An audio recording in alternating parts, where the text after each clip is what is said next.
So to be clear, Mr. Trump has no financial relationships with any Russian oligarchs. That's what he said. That's what I said. That's obviously what our position is.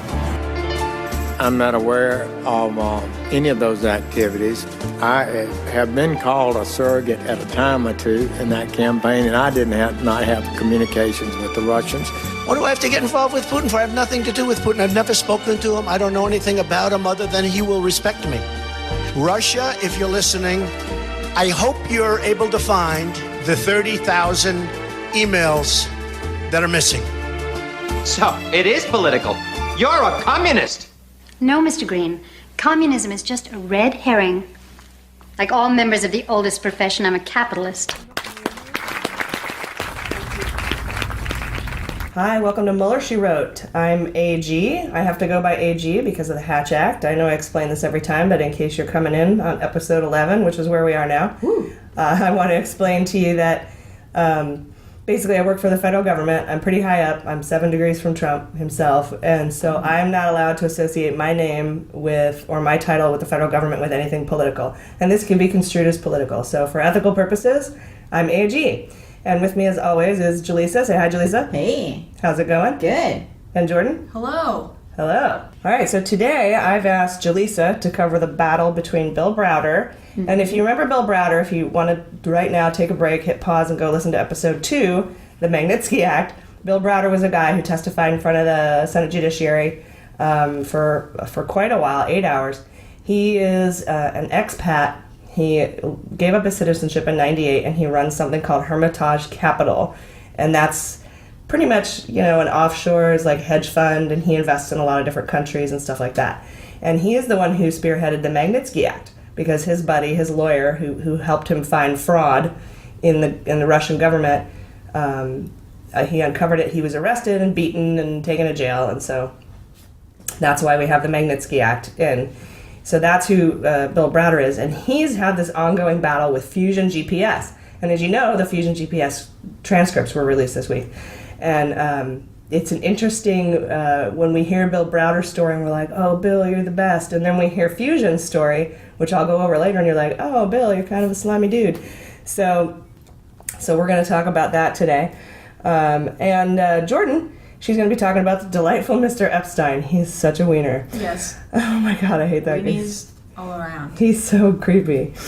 So anyway, that's our show. I'll be reporting on my findings from the Fusion GPS transcripts that were released by Dianne Feinstein in an end run around Senator Grassley and the Senate Judiciary Committee.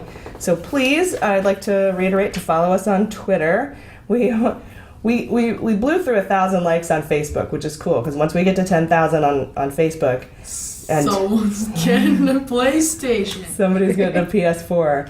And but I also have the stipulation that we need to have 10,000 followers on Twitter. And so far, you guys, I think we went from 220 to 280, but that's not progress, really good. Yeah, it is. I guess okay, but I don't know if that's really gonna.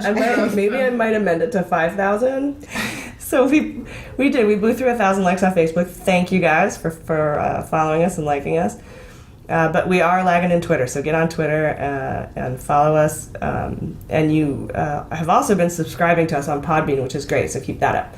So it's a big news week, so I'm not going to waste any time, and let's just get right into it with just the facts. I'm going to fly through these, so stop me if you have any questions. Okay. On Monday, NBC reported that Trump's attorneys are now in negotiations with the Office of the Special Counsel to set up an interview between Trump and Mueller. It's kind of what we've been waiting for. It kind of came fast. I was a little surprised. Mm-hmm. That's on Monday. It was just reported that they're talking, or they're going to be talking. Also on Monday, the White House renominated KT McFarland as the ambassador of Singapore. Remember her? Yeah, she's fancy. She was she quit as the Deputy National Security Advisor under Flynn. Also Monday, Dems in the Senate were considering ways to release the Fusion GPS transcripts, like tricky ways, a la Senator Gravel. And Senator Gravel was this weird Democrat who ran in 2016, but he was a senator. He was a baby senator during the Pentagon Papers. And he was trying to figure out a way to get him into the public record. So he called quorum at the Senate, and he was just going to read them in the Senate, and that would put him in the public record. But when he got there, there weren't 51 senators, so that you have to have 51 senators for a quorum. So he was like, shit, what do I do? Well, he was a baby senator, and he wanted to chair a committee, so they put him in charge of buildings and grounds committee, which is like, who mows the lawn, Yeah, that sounds made up. who's the janitor contract and stuff like that. So it's a committee though, for reals. So he's like, I know, I'll just call my committee to order and I'll read them in the committee. But in the committee, you have to cover business that has to do with the committee. So what he did is he goes, well, because of all this, budget problems, that are going on right now in the Nixon White House, we don't have the money to take care of buildings and grounds. And speaking of the Pentagon, who's taking up a lot of our money, and then he just launched into the Pentagon Papers. You just need a segue is all. A couple senators showed up from the committee, and they listened to him for about the first 4 hours, and then they bowed out. So he read on into the night to the point of 4,000 pages hallucination. Yeah. So he was reading. He was crying at the end because he was so tired. Oh my God! And it dawned on him. on the calendar. It dawned on him, and he's like, you know what? I motion to enter these documents into the public record, because he remembered you can do that. Yeah. And he goes, all in favor? And then he says, aye. And then he goes, all opposed? And no one was there to oppose it, so they were entered into the He was public record. the only one in his group, so it was unanimously decided by himself. Yeah, so that's pretty hilarious. That was tricky. So the Dems were considering some sort of trickery like this on Monday. They're like, what can we do to get these Fusion, because Chuck Grassley had refused to release the Fusion GPS transcripts, even though Fusion GPS was cool with it. Glenn Simpson, who was the one who testified, was cool with it. Everybody was cool with it, and so was Grassley, and then Grassley flipped and changed his mind, because he's weird. And then on Tuesday... The things it reveals about the elections from currency. It totally does. But, I mean, it's because this is the House Intelligence Committee, and I think the House is corrupt, more so than the Senate. But then on Tuesday, Dianne Feinstein just does an end run around the whole thing and just releases them. So hardcore. She's a badass. She knows the rules and decorum of the Senate. And what was interesting is a while back, Chuck Grassley was like, look, you do your own investigation and we'll do ours to the Democrats. Because if you're a Democrat, if you aren't in the majority in any committee, which is any committee right now, you have to get the approval of the chair. Even if you're the ranking member, even if you're top Democrat, you have to get the top Republican, which is Grassley. But then Grassley's like, look, you do you, we'll do us. That's a great idea. Thanks. So she just dropped him. She took a lot of flack for it too, but she's like, look, this has to get out. Yeah. Also on Tuesday, CNN reports that Don McGahn and H.R. McMaster are thinking about leaving the White House. So that's, and I guess it's pretty typical, and after 1 year that they clean house, but... We just talked about McGahn, was it last week? Oh, yeah. Yeah. McGahn is the White House lawyer, or White House attorney, who told everyone in the White House that Flynn was a criminal, and everyone in the White House said, oh, he never told us that, and so... Right. Yeah. Yes. So McGahn, and McGahn is the guy who has the same lawyer. The White House lawyer has a lawyer, and he has the same lawyer as Priebus. So their stories have to be the exactly. same. And H.R. McMaster, so they might leave. Also on Tuesday, Spencer Ackerman reported that early in the Trump administration, a Trump aide floated the idea of withdrawing U.S. troops from the Balkans as a favor to Putin. So that was early on. So that's another possible quid pro quo. And we can think of all the favors that Trump's done for Russia and trying to relieve sanctions. And this, trying to remove the troops. So that he's, there's been a lot of sort of back and forth, but, obviously Mueller's going to have to find the documents that tie that all together. Also, Michael Cohen filed a lawsuit against Fusion GPS and BuzzFeed for defamation in the Trump-Russia dossier. So he's going to actually have to prove that something in the dossier isn't true. And you guys remember, like a week ago, Trump came out and he said, it's been a year. They've been investigating. It's been a year. No collusion. No collusion. He said no collusion like 900 times. There's no collusion. It's been a year. Well, it's been a year and no one's disproven anything in the dossier. So, take that. But yeah, so Cohen filed a lawsuit because Cohen's named in the dossier. and he's mad. But he's Do you think they'll only have to verify things pertaining to him since he's the only one in the lawsuit? Right. It would be whatever they said about him, and he would have to disprove it. Yeah, hopefully there's a lot of stuff in there that relates to Trump. And what's really going to be interesting is, I think that if anything in the dossier was disprovable, it would have been disproven by now, because of the huge Republican effort to try to discredit the dossier. Yeah. Like, people are trying actively to do that. They had a little subgroup that Nunes led, that Republicans in the House that were trying to do it. But I think these lawsuits, and I said this last week, they're just going to bolster the investigation. Mm-hmm. He's going to sue. He's not going to be able to prove it's not true. That's just going to add credit to the dossier, which is going to add credit to the Mueller investigation. Yeah. Are they using lawsuits as a last stand, do you think? Yeah, I think so.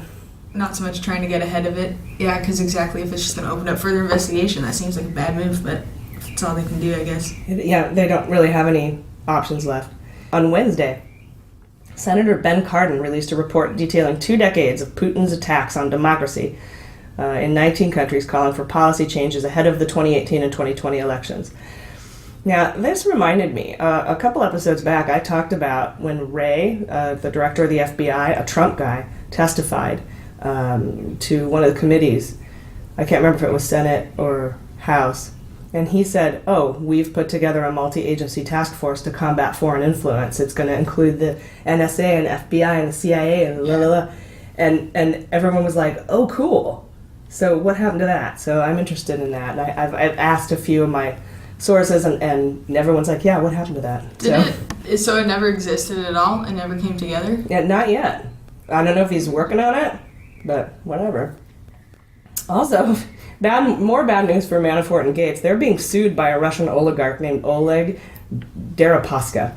He sued them in 2014, but that lawsuit disappeared when Manafort became Trump's campaign manager. Well, it's back, and they're using the felonies that he's been charged with to prove he's a shady dude. Wow. This should be fun. What'd I do? Also on Wednesday, Ryan K. Dickey was added to Mueller's team. Do you guys know who Ryan Dickey is? No. He is a cybersecurity investigative expert. He was added in November, but we just learned about it on Wednesday. And that's important because he brought down the original Guccifer. Okay, if you'll remember, it was also in November that Mueller began digging into the RNC hacking and the 3 data mining companies that Kushner was, his data analytics companies that he was in charge of. Mm-hmm. Interesting that they brought on a cybersecurity expert when they start looking in the RNC hacks. Also, Trump renominated Brian Benczkowski to be the Assistant Attorney General of the Criminal Division of the DOJ. And here's why that's crazy. I haven't talked about Brian Benczkowski before, but early in the spring of 2016, when all this shit was starting to stir up, before the dossier, before Steele, before drunk Papa Dot mouthed off to Aussie Downer in the UK pub, womp womp, the FBI was looking into a Russian bank called Alpha Bank, and it's mentioned in the Fusion GPS transcripts too. Because at the beginning of the campaign, the very beginning of the campaign, one of the Trump servers began communicating solely with that bank. And Alpha Bank hired a U.S. lawyer, all U.S. lawyers, including a Trump lawyer by the name of Benczkowski. Now, at that time, it was right around the time of the transition. So this is, months later, transition, December, October, November, December. And Alpha Bank hired Benczkowski. So he quit the Trump transition team to go defend Alpha Bank in some money laundering lawsuits. Then, after a while, Trump nominated him early on in 2017 to be the Assistant Attorney General of the Criminal Division of the Department of Justice. He was not confirmed because all the senators were like, what? Al Franken was like, wait a minute, let me get this straight. You should see the Al Franken. Look it up. The Al Franken Benczkowski back and forth. It's so funny. He's like, okay, so you defended Alpha Bank in money laundering. You defended Alpha Bank in money laundering suits. And then, so basically he wasn't confirmed. But this week, Trump renominated him for the same position. A guy who represented a Russian bank accused of colluding with the Trump campaign to head the criminal division of the Department of Justice. Wow. Yeah. And That's amazing. I know. He's so ballsy. He thinks we won't know. Like, we won't figure it out. He's just going to walk in the door and just play the part. Al Franken is not there, so maybe he's like, we'll try again with Al Franken. Yeah, Al Franken, I guess, was kind of... Because Al Franken didn't download everything to the lady coming in. Anyway. Also on Wednesday, Chuck Grassley, he's our guy who sent the criminal referral of Steele to the Department of Justice, who blocked the release of the Fusion transcripts. He's the head of the Senate Judiciary. He announced he will honor Kristen Gillibrand's objection to Trump's nominee for the U.S. Attorney job in the Southern District of New York. So if you remember, last year Trump fired 49 U.S. Attorneys General and then waited 300 days and then appointed recently 17 replacements. And of note is the one that he's appointing in the Southern District of New York, where all of Trump's business interests are headquartered. Trump interviewed this guy personally before he appointed him, and this guy also used to work for Giuliani's law firm. Now, presumably, he would do like Trump a lot of favors by not prosecuting him in his home district. Now, Berman, that's the guy's name. This is the lawyer's name that Trump nominated. He worked for none other than Deutsche Bank. Trump owes Deutsche Bank hundreds of millions of dollars. Deutsche Bank also made a weird $285 million loan to Kushner right before the election, which he failed to report on his financial disclosure form. Pretty much everything he failed to report. And Deutsche Bank has paid hundreds of millions of dollars in fines for money laundering. They're well known for it. And 2 days after Trump appointed Berman selected his deputy U.S. attorney. And that guy is the former general counsel for Deutsche Bank. Jesus Christ. So Gillibrand and Chuck Schumer, who are both the New York senators, were like, they want to formally oppose these nominations. And Trump was like, I don't care. It's called a blue slip, I think. You file a blue slip. But Grassley, who's the one who makes that decision, he says he's going to honor those objections. Okay. So Trump's guy might not be put into the U.S. Attorney in Southern District of New York. So that's cool. Yeah, that'd be fantastic. And also on Wednesday. Wednesday was a big day. Trump walks back his promise to interview with Mueller. Do you guys remember this? I don't know. We'll see. There was no collusion, so why do we need no interview? No collusion, no interview. I wanted to be like, no okay, collusion, no interview. Promise. We won't ask about collusion. We'll just ask about obstruction. So he said that, but NBC... I'm not charged already. You can't interview me. Yeah. Shut up. So, whatever. But NBC reports that the logistics and scope of the interview are still being negotiated anyway, so... Yeah, I heard that he wants to get a take-home written test and not actually answer in person with his real words and real brain. Yeah, so... He's gonna doodle on it. Yeah. No, they're just gonna, come behind him and try to, write for him or something. He can't write. Sketchy. Oh, yeah, put their arms, in his... Yeah, exactly. Jared Kushner's just, sharing a jacket with him, You can tell because their hands are bigger. You know Trump's hands are big. Maxine Waters, also on Wednesday, sent a letter signed by the ranking members of the House Subcommittees on Terrorism, Illicit Finance, and Oversight and Monetary Policy, criticizing Mnuchin, Fancy Pants we call him, for failing to respond to a December document request for all evidence relating to Trump and Trump family money laundering. And they've given him until January 17th to respond. So that should be fun. Thursday. He Told looks you like this an was evil version of John Oliver or something. Told you this was a long week. On Thursday, Bannon hired a lawyer for his next week. Next week he has a House Intelligence Committee testimony, and guess who it is? It's the same lawyer that Don McCann and Priebus have. Wow. I know. It's so great. And on Friday, a meeting has been set for next week, now, solidified, between Mueller and Trump's lawyers regarding an interview. And they expect these negotiations to last several weeks. A meeting regarding the interview? Yeah, okay. They're going to negotiate the terms of the interview, basically. So Trump's gone from 100%, I'll sit down under oath, I don't care, to I need several weeks to negotiate the terms of how I can be interviewed and what you can ask me. Yeah, this is really exciting, though. I'm actually getting to talk to him. And also Friday, Mueller filed a status report on the felony case for Manafort. He set the trial date for May 14th. We knew it was going to be in May, but he's solidified it for May 14th. And he also stated the investigation is ongoing but nearing conclusion with Manafort. And what's interesting is he's got his discovery ready, and he's got 590,000 documents ready for discovery. That's up from 400,000 last month. Wow. And the number of electronic devices has increased from 36 to 80 something. So I don't know, they just found like 50 more laptops. I have no idea. All right, so I want to talk a little bit about the Fusion GPS transcripts. Fusion GPS and Glenn Simpson testimony transcripts. I encourage you to read them for yourself. Jordan, do me a favor and post a link to the transcripts on our Facebook page. I know Fire and Fury is super interesting, but these transcripts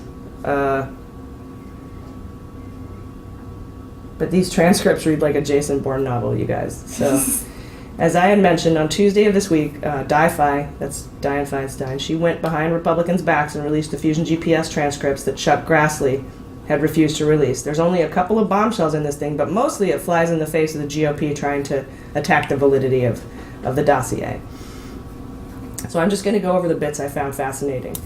All right, so here's a quote. Quote, the Trump family was selling merchandise in the U.S. that was made in sweatshops in Asia and South America. Of course. That's on page 77.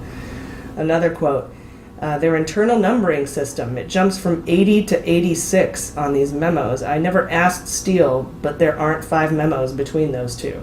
I thought that was weird. Like, why did he jump from 80 to 86? Are 5 memos missing, or is he just numbering them? He was just up late, real tired, typing it out. But the dates coincide, so anyway. That's weird. Yeah. And quote, here's another one. I remember political digital espionage was going to be part of the Trump campaign. That's on page 144. And who said that? This is all Glenn Simpson. Oh, okay. There's one quote from his lawyer. I'll tell you which one it is. One of the last things I did, quote, one of the last things I did as a reporter at the Wall Street Journal was report on FBI investigations into American politicians who had been corrupted allegedly by the Russians. That's on page 150. Damn. So this has been going on for a while.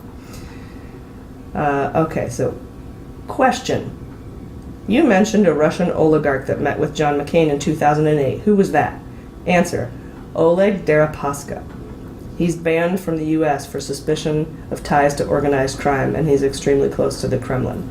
So I just thought that was weird. What was McCain meeting with him in 2008 for? Was he colluding against Obama with the Russians? I don't know. No. That's just weird. That's on page 152. Not McCain. Steele, quote, Steele had told me the FBI and other intelligence the FBI had other intelligence about Trump-Russia collusion from an internal Trump campaign source, and that the FBI believed Steele's info because they had other intelligence from a human source inside the Trump campaign. So, aside from Papadopoulos, there was somebody else who had come to the FBI. And the reason that I say I don't think it was Papadopoulos is because on page 176, he said, this human source from inside the Trump campaign was a voluntary source, someone who was concerned about things the same way we were.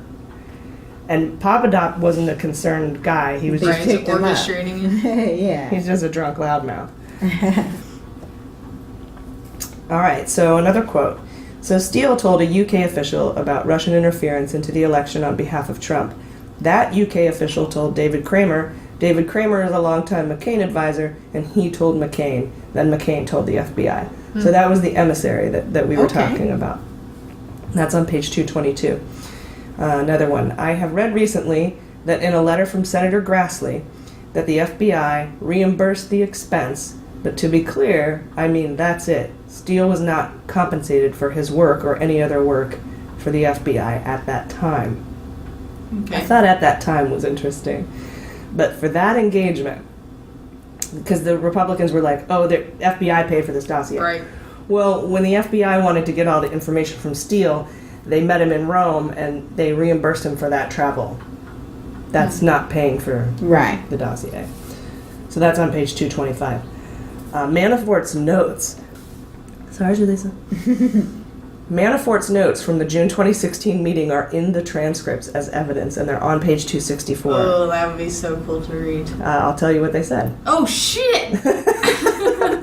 Quote, value in Cyprus as inter. Unquote. Another one, illicit. Another one, active sponsors of RNC. Another one, Browder hired Joanna Glover. And finally, Russian adoptions by American families. Wow. So value in Cyprus as an inter, which I think is short for intermediary, is really interesting, and I'll talk about that later. That was it? Those were all of his notes? Super shorthand? Those were all of his notes in his iPhone. All right, quote. It's a voluntary interview. This is Glenn Simpson's lawyer. This is a voluntary interview. He wants to be very careful to protect his sources. Somebody's already been killed as a result of the publication of this dossier, and no harm should come to anyone else. Who was killed? I don't know, but what? Jesus. What about the lady that was blown up? There was a lady that was blown up? Yeah, I want to say it was connected to the dossier. But There was a Russian guy who got a car bomb, too. Okay, there we go. Interesting. So, yeah, what a lame, stupid piece of meaningless shit that people are dying for. Another quote. Billions of laundered Kazakh money went into Trump Soho and Felix Sater was involved. That's just fun money laundering. Oh, yeah. That's on page 296. And apparently they couldn't account for millions of dollars that went into the Trump Soho. Wow. That came from foreign shell companies and banks. Another quote here. Quote, another figure involved in Trump Soho was Tefik Arif, a Central Asian organized crime figure who had been arrested for involvement in child prostitution. Okay. On page 298. So just, the good Christians of the United States voted for this guy. The best people. Voted for this guy for his good Christian values. It was also revealed in this testimony that the first group to pay for the Oppo research, that's what they call opposition research, on Trump was a conservative group called the Washington Beacon. We knew that, but now it's being proven or laid confirmed. out. Yeah. That's good. They stopped paying when Trump won the nomination. Yeah. And once Trump won the nomination, the Democrats took over and started paying. Well, somebody had to. Right. So, because, it was Trump against conservatives. So the conservatives were paying for the dirt on Trump. And then when Trump won the nomination, the Democrats are against Trump, so they want to pay for this. Such a broken family. Going to the same source. What do you mean? Would they go, were the Republicans using the same sources as the Democrats? Yeah, well, the Fusion GPS. That was Steele. Okay, so Democrat. They basically essentially just, hand off. Yeah, just took it over. That's cool. I didn't know that. Yeah, Hillary swooped in. Yeah. Started dropping some money down. Oh, sorry, go ahead. And I was just going to say, who says Democrats and Republicans can't work together? Right? Sometimes they do. Trump brings us together. Establishments. Yeah, Trump brings us together. All right, so who is the mole? I put a poll up on Twitter. Okay. I want to know who this other mole is. And according to Fusion GPS transcripts and Nunes's account of an insider, the mole would have had to have worked for the Trump campaign before Steele went to the FBI with his dossier, because when he got there, they were like, we've already heard this. Yeah. From a voluntary nice guy. Not a drunk Papadopoulos guy, but a voluntary nice guy. So we'd had to be before Steele went to the FBI through March of 2017, because that's when Nunes said there's an inside guy. So my four guesses were Epstein, Pence, Priebus, and Spicy. Sessions is also available for that role. What if it's Pence? That would be crazy. Priebus won my online poll with 56, Pence got 21, Spicy got 17, and Epstein got 6. Priebus, interesting. The reason I don't think he was talking about Papadopoulos, and I've told you this, is because of the way Simpson characterized the mole in the Fusion testimony as a concerned, worried fella. And Priebus is a lawyer. Oh, yeah. So he knows the legalities. I mean, I just imagine, when Trump and everyone was on the plane in Air Force One, and they're trying to craft their message about what the June 2016 meeting was, and there's somebody in the corner going, shit, this is obstruction. But everybody, all the Trump people were like, they have no idea. We don't know. I would be delusional too. I probably wouldn't know what the hell I'm doing. I wouldn't either, but I wouldn't be doing this Exactly. kind of shit. There's a difference. But Priebus is a lawyer, so that makes me also think it's him. Plus, Priebus quit the White House the same day Papadopoulos was arrested. Oh. I thought that was interesting. Yeah. In July 26th or 27th. Steele went to the FBI in July. The same time Priebus quit and Papadopoulos was arrested. And some think that this fellow Epstein is the mole. And I'm going to hand it over to Jordan to talk about Epstein. So Jordan, take it away. Yeah, so Epstein is he's a young dude. He's only 35, but he's apparently... He looks like way older than me. He really does. I was honestly shocked when I read his This age. administration will age you. Yeah, that, I don't know. But, so this guy is, he grew up in Moscow, and he came to the States, I think when he was 12 or something. He came in 93, so math. And he came here, apparently was buddies with Jared Kushner growing up. Yeah, they went to college together. Yeah. So they were growing up in a sense. raping ladies together. Whoa. Gosh. Hey. I had such a weird moment of feeling defensive, sort of, for them for some reason. 'Cause Yeah? I'm like, maybe not, but probably. Mueller will find out. Yeah. Ew. Poor Mueller. But he's like fluent in Russian. He was really close with Trump in that campaign. He worked on it, and then he was in the White House until March of 2017 when he just kind of mysteriously dropped away. And that's unanswered still. The White House still hasn't given any sort of a statement or anything on why he left. But he was their communications what was his title? Yeah, he was one of the many communications people. And then, so he's just he's been around, you could assume, when all of this stuff was going on. Right. And that time frame that that time frame that AG was just talking about. Bleep. Yeah, bleep. That It's time so when he hard to would fit- figure out who I am. It's really, I know. It's really hard. Yeah, you don't have any identifying characteristics or anything. That's why I can't murder anyone. It's a burden. I Yeah, they'll see the Hawaiian beautiful landscape on your murdering. But anyway, sorry, getting sidetracked there. That guy fits the timeline that AG was just talking about before, of someone that had to be there before the Steele dossier came out, and then, May 2017. So, March 2017. Yeah, so, March, you got it.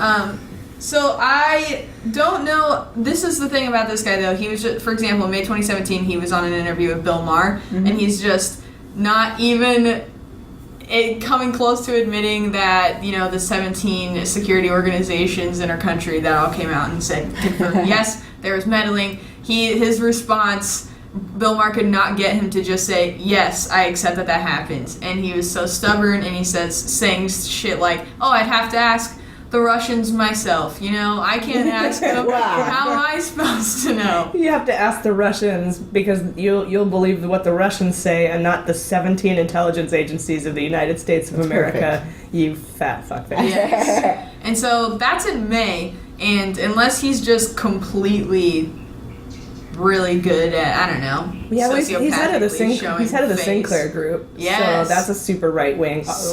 Yeah. He tried to explain to Bill Maher too. No, we're just down the middle. We're just a down the middle organization. But clearly, it's just going to be extremely to the right, more to the right of Fox News, is what people are saying. Whoa. Yeah, Alex Jones-ish? more right than Breitbart, I think, is what they were saying. yeah. Like, that's nuts. Yeah, so I don't know. When I see stuff like that happened in May, I think, he is clearly still so dedicated to the story right now, so it's hard to believe that he was a mole, but he could have been the mole. There's a lot of reasons to believe why he could be as well. So we can post the article maybe, this conjecture, but, it's interesting. Yeah. Yeah, get that article up there. There's a couple of them because I know that there's one of the people I follow on Twitter. I think her name's Louise Mensch. She writes those blogs, and she's the one who thinks Epstein is the mole. I don't think he's got it in him to be a concerned party. Same. Unless Yeah, he that makes legitimately believes everything that they're saying. Like, I don't know if Russia did it. I don't know. And now he's learning the truth, and he's like, nah, man, guys, Yeah. I was believing everything you said. Oh, And that's now possible. Or he's playing a scared of part, like this right wing to have his job at Sinclair, but he's actually like, this is so fucked up, you guys. That would be so hardcore. Yeah. I hope that the mole is someone that is like that. Just like a James Bond type. Yeah, just totally completely in disguise. playing everybody. Just so fucking awesome. That's great. God. Awesome. All right, thanks, Jordan. Thanks for going into the Epstein for us. Epstein. He's also Jewish. In fact. So he aligns. So he really can't work nicely for with the Israeli policy that Trump would like. So he can't work for Roy Moore's campaign. Yeah. Man. They only allow one, and he's. Oh wait, I think he quit. But now I wanted to address something else in the Fusion transcripts that I came across in the first 70 or 80 pages. I read these things so hard when they came out. I was like, yeah. Yeah. I'm surprised I didn't go more viral. I was thinking people were going to be just like... Maybe people will catch up to it. It's going to take a while. I still haven't read through it all. Yeah, same. But it's a lot. It's 312 pages. You know, that's a lot to get through. Yeah. I think it'll stay in the news. But what was interesting to me, what stood out to me, was the characterization of Bill Browder. Oh, yeah. Because when I had first heard Bill Browder's testimony and was introduced to who he was like a saint to me. Mm-hmm. But hey, Jaleesa, why don't you tell us what's actually going on? Yeah, so we would think he's a saint because of his connection to the Magnitsky Act. Basically, his lawyer was Magnitsky, and when everything went down and he was murdered by Putin, Browder became the face of that movement. So he's kind of this like anti-Putin global activist. But what's really going on, we've noticed from the transcripts, is that he may have had some involvement with that tax scheme that he supposedly outed with that, act, that $230 million that was stolen from Russia, apparently. He won't really speak on his personal involvement in that. So that's something that Glenn Simpson noticed and spoke about in the interview he had in August. So basically, here's a quote from him. He said, "I became personally interested in where Bill Browder came from, how he's made so much money under Vladimir Putin without getting involved in anything illicit." And it's pretty weird that Browder won't go on the record at all under oath to talk about his involvement or Sergei Magnitsky's involvement in the tax scheme specifically, but he'll go out and talk about the general parts of it. So there's this disconnect that they're trying to figure out right now, and it's really sketchy. Well, here's the thing. Here's the main thing: is that Prevazon Holdings. Okay, that's a Russian company, a Russian hedge fund that has all sorts of weird ties to all sorts of weird things. But Prevazon hired Hostetler. What do they call Baker Hostetler? Yeah, Baker Hostetler. Yeah. To try to find out what was going on with Bill Browder, because Bill Browder was accusing Prevazon of that $230 million tax fraud, that some of it was laundered through Prevazon. And Prevazon's like, no, it wasn't. So Prevazon hired lawyers, including Veselnitskaya. Yeah. Okay? And then they wanted to hire some American lawyers, so they did. They hired Baker Hostetler. Right. And Baker Hostetler is the one who hired Fusion GPS to dig up dirt on Browder. So now they're trying to use that against them and say that they're, what is it, the Foreign Agents Act? They're saying the FARA. FARA, yeah. Yeah, so they said he didn't register. Browder's like, they didn't register as foreign agents. And Fusion's like, we were working for Baker Hostetler, they're American lawyers. Right. And it's kind of the same with the whole Steele dossier thing. But what's interesting is Browder was like, they're doing a smear campaign against me right before the Global Magnitsky Act hearings to try to because Veselnitskaya was heading up the, get rid of the Magnitsky Act thing. But it was just coincidence that she was the lawyer for Prevazon Holdings that hired Baker Hostetler, that hired Fusion GPS to dig up dirt on Browder. Exactly. So it's like, what? I know, it's a lot. And Fusion doesn't want to undermine the Magnitsky Act, but that's what he's trying to claim. No, they didn't want to. They love the Magnitsky Act. Glenn Simpson is like, I'm happy about the Magnitsky Act. I think it should exist. But my job is to dig up interesting stuff. To do research, not dig up dirt, but do research on Bill Browder. Right. Did you find out what he found about Bill Browder with their attempts to serve him and all that stuff? Yeah. So apparently he's been avoiding their subpoenas. He just straight up dodges them, and then he won't go on the record. And then he actually tried to evade taxes. Apparently with Russia, right? He tried to straight up just vouch his own personal taxes. So he just won't go on record with anything And financially. at one point when Glenn Simpson himself was trying to serve like Browder on the street in Colorado, because they're like, wait a second, he gave up his citizenship in '98, but he has a $10 million mansion in Colorado, and he's got cars registered in his name. He's living here. What the hell? It doesn't add up. Right, so they find him and they go to serve him, and he just like drops his coffee in his briefcase and runs down the street away from him, like, blah! And I'm like, wow, It's so obvious. Doesn't sound like the Browder that I know, you know? But so Browder he's an interesting fellow, and hats off. Magnitsky Act is amazing, Yeah, and it sucks he did a that good Magnitsky thing. died investigating tax fraud, Right.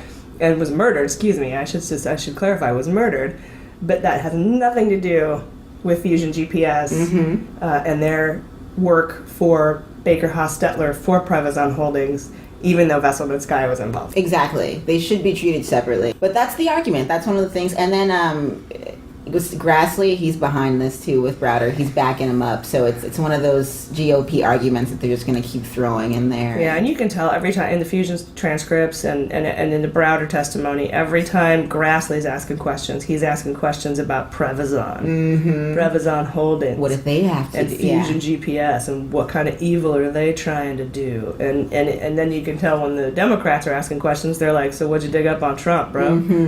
Yeah, it's very clear. It's the line has been drawn. As it should. Do you think they'd ever move forward with doing two separate investigations, party-led ones? Ooh. They kind of are right now. Right, The and then Demo- recognize them. How do we even recognize that? Yeah. Like, okay, thank you for sharing. When they get to the And then end, you I can't guess do anything. whoever has the most compelling argument wins. I you know what? And to be clear, in the Senate and the House, both the Judiciary and Intelligence Committees that are doing all this interviewing in the Russia probe, they are not doing a criminal investigation. Oh. They're doing a fact-finding That's right, investigation yeah. because the Senate and the legislative branch can't do criminal investigations because they are executive branch, not judicial branch. Right. That's part of the checks and balances. They can Mueller investigate. is the one doing the criminal investigation.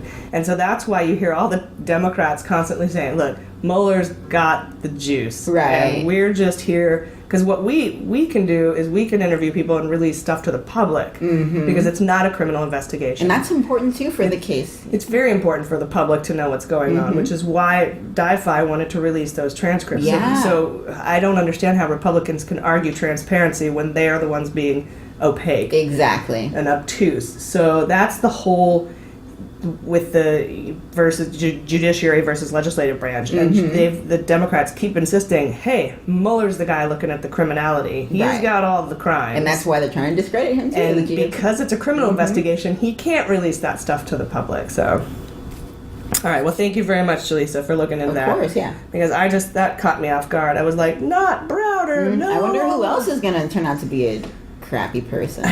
They're all crappy people, I True. think. And I even tweeted at Bill Browder because he liked one of our tweets. Oh, Bill. I remember that, yeah. There you go. Because I told him, I was like, hey, bro, if you ever need a place to stay, we got a spare room if you're not allergic to cats. And he liked that. The little fucking bitch has a $10 million mansion in Colorado. Whoa.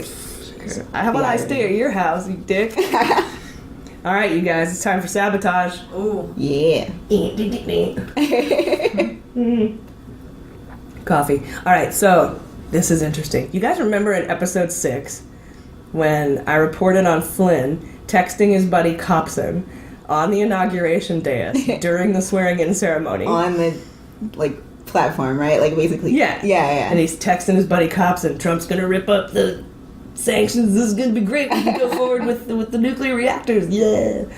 And you remember you talked about the Mayflower meeting Right. with McFarlane, Bud Yeah. McFarlane and Katie McFarlane and Eric Prince and the meeting in the Seychelles set up by the UAE. Whining and dining the Russian, yeah.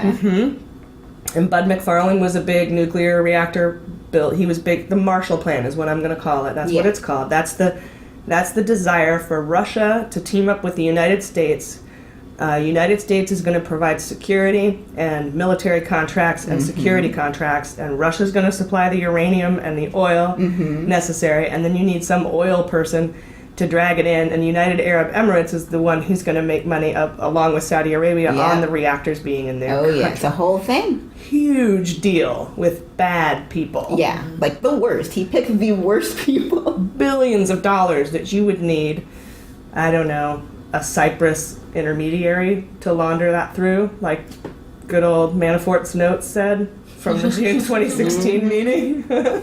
So I put I put that together. You're welcome.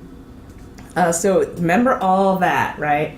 And this is early 2016 when they had this Mayflower meeting, and it was Trump and Sessions and pretty much everybody who was trying to get Comey fired or was trying to cover up Russia. Was at this meeting. Plus, the ambassador for Singapore was there, and KT McFarlane was nominated to be the ambassador of Singapore. She's the one who was emailing back and forth with Flynn about contacting the Russians. You got Eric Prince, a security guy in the Seychelles, trying to talk about pipeline stuff and I wish trade would go back to normal between Russia and the U.S., which means I wish sanctions would go away. Set up by the UAE. So start thinking about all this stuff put together. Well, on Friday, very late in the day, I got handed, this thing fell in my lap. There's a guy in Maryland named Lambert who was charged, there was an unsealed indictment for 11 felony counts, one of which was bribing 10X. And 10X is a nuclear company, a uranium company in Russia that's part of Rosatom. And Rosatom, one of their lawyers is this guy named Balber, which is the weird name, but that's his name. And it turns out, if you follow me, this is a long way to go, but Balber, the lawyer for Rosatom, and this guy in Maryland who's got 11 felony counts against him, he's a nuclear materials transportation expert. Okay. So he bribed 10X to get contracts. Okay. 10X is a subsidiary of Rosatom. Balber is a lawyer for Rosatom. Balber is also Agalarov and Kavaladze's lawyer. Those are two of the Russians at the June 2016 meeting. And he was Trump's lawyer for the Miss Universe pageant in Moscow. Wow. So this ties them together. You follow the money for this Marshall Plan, and this kind of becomes the deep throat moment in, if you have ever seen All the President's Men or you know anything about Deep Throat, when he was talking to the reporter from Washington Post in the parking garage, he's like, this is bigger than you're looking at right now. And if you listen to episode 6, guys, go back and listen to episode 6 with Zach Miller. There's a middle part where I start talking about how maybe this whole thing was Russia trying to either get Trump to win or blackmail him to run or both, to install him to ease sanctions to do the Marshall Plan deal. Yeah. Because Copson, when Flynn was texting him on the dais of the inauguration, was like, Trump's going to rip up the sanctions, which means he'd already been working during the transition against the Logan Act, by the way. Oh, yeah. To make that deal. Okay. So he's texting him, and Copson says, this is great because we can build all the reactors in the Middle East. We won't have sanctions, so Russia can supply the uranium. And we've got a lawyer. Now we found out yesterday that their lawyer is a Trump-connected guy. Yep. That can help us do this. We just need to get the pipeline stuff going, and that's Eric Prince in the Seychelles with the UAE. And he said, then we just need to send our troops over there to protect them, which is a pretext for recolonization of the Middle East. Remember that? Yeah. So go back, you guys, and listen to episode 6, and don't freak out too much. Try not to. I think this is what this whole thing is boiling down to. Huge deal. Right. You're going to need shell companies and money laundering capability, which Trump has. And there's proof of that. Manafort also has it. Right. Deutsche Bank, Alpha Bank already have that. Yeah. And a $285 million loan to Kushner right before I think all of this is going to tie into the Marshall Plan. That's crazy. I know, because there's billions and billions of dollars to be made in... It's so much bigger than Russia and the U.S. It's like a worldwide kind of assault. In oil, pipelines, military contracts, security contracts. Eric Prince is the former head of Blackwater. I think this is all going to start coming together with this, and I think Mueller knows all about it. Yeah, and probably has for a while. So this is the movie plot. We've finally gotten to it. Yeah. And it starts with the fucking Mayflower meeting. It's crazy. I know. All right. Well, you guys, this has been fun. Oh, yeah. I've been Jordan Coburn. I've been Jaleesa Johnson. And I'm AG, and before we sign off, on a personal note, I found myself very emotional on Thursday night when the news broke about 45 referring to Haiti and the whole of Africa as shithole countries. Yeah. And I know we don't report on things unrelated to the Russia investigation, but I feel like I would be remiss if I didn't address something I consider to be historic. Now, Trump has been overtly, blatantly bigoted and racist in word and deed for decades, okay? Starting with the Central Park Five, probably even stuff before that. His father's arrest at a KKK rally. His racism in real estate dealings. Not allowing black people to rent his properties. His comments after Charlottesville. Calling Mexicans rapists. Saying a Hispanic judge is not capable of doing his job. Trying to ban Muslims. Saying all Haitians have AIDS. And saying Nigerians won't go back to their huts. Our president has a well-documented history that's rife with racist words and deeds. But what happened this Thursday really hit me hard, and I searched my soul and my heart to figure out why these most recent comments affected me more deeply than anything else he's done, which he's done some repugnant stuff. Oh, yeah. So I was trying to figure it out. And at first I thought, maybe it's because of all the people that I served with. I'm a veteran. And maybe it's all the people I served with who put their lives on the line to defend the Constitution of the United States and defend this country. And how many of them are from countries that our president calls shithole countries. Our president who ran 5 times to avoid serving this country and insulting people who have by calling their homes shitholes. And I thought about all those who served alongside my dad and my grandpa. Haitians have been serving, and Africans have been serving alongside us this entire time. And it became clear to me that all of us know things that our president won't ever understand. Things like bravery and sacrifice and the dedication necessary to risk everything to uphold the ideals that our country is built on. And that's diversity. That's the one out of many one. E pluribus unum, which he took off the presidential coin, by the way. But it's not just what the president said. It's who he said it to. It's who he was given a nudge and a wink to. And there's a cancer in this country. And we have to treat it as such. And I think that the reason I got so emotional over what he said is because my father died of cancer, and I had to watch him be terrified. And I was 16 years old, so I couldn't do anything. But I'm fucking 44 now, and I'm a grown-ass woman, and I'm not going to stand by and let him do that. This is a cancer, and these people who support him are cancer, and they need to be treated like cancer. They need to be cut out, and need to be cauterized so that they don't return. And we have to work together to do that. So thank you for letting me get that out. It was important to me. That just really hit me, and I think it's an historic moment that we need to recognize and that we need to rally behind and come together as. So thank you. Join us next week. This has been Mueller, She Wrote. I'm AG.